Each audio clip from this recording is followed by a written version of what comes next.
Clock may begin. 3D printing and additive manufacturing first came out of the University of Texas in the 1980s.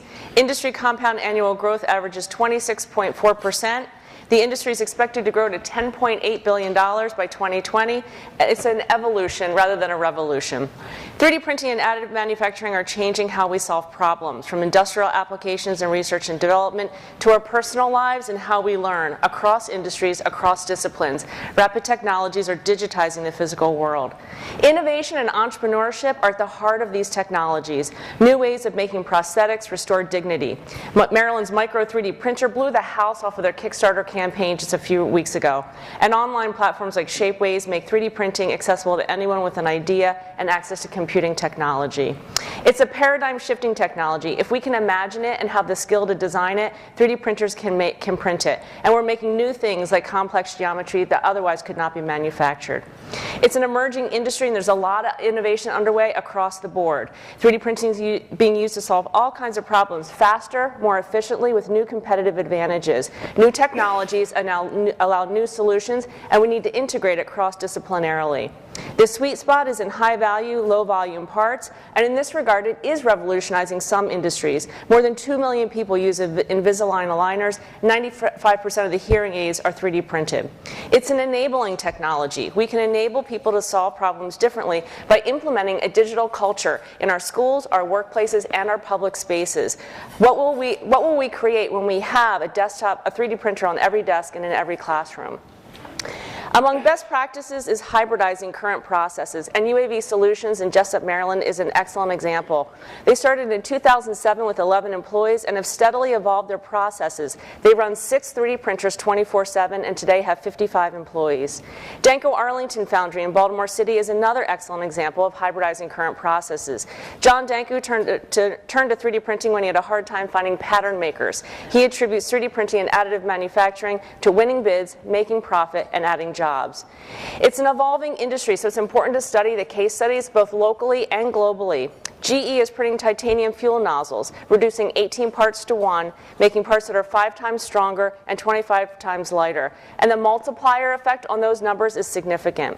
The Dreamliner has over 200 printed parts and that are new geometrical solutions to the problems of aerospace. Kelly Manufacturing Corporation produces 500 certified thermoplastic parts on a printer overnight, shortening lead times and reducing costs. Deciphering new technologies is a challenge, and it's one of the barriers to engagement. There are 7 different 3D printing technologies, and we can print in over 200 materials from steel to human tissue. It's important to have trusted sources about the best solutions. Another barrier is getting our industrial-era brains to think differently about manufacturing. We've made things subtractively for a really long time, and we're really good at it. When the Gutenberg press came out, people thought it was really cool. We printed a violin in a few hours in 2012, and it's important that we make what we innovate.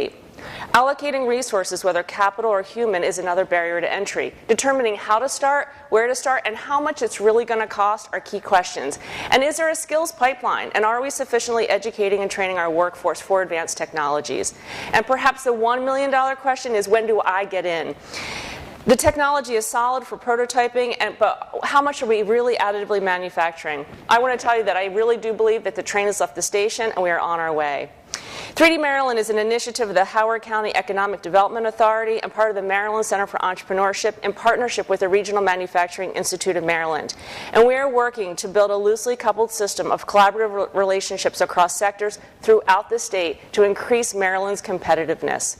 We're building Maryland's rapid tech ecosystem, connecting those with boots on the ground through our launch in October at UAV Solutions, to our open house last week at the Maryland Center for Entrepreneurship, and our monthly professional expert user group meetings, in addition to fielding calls every day.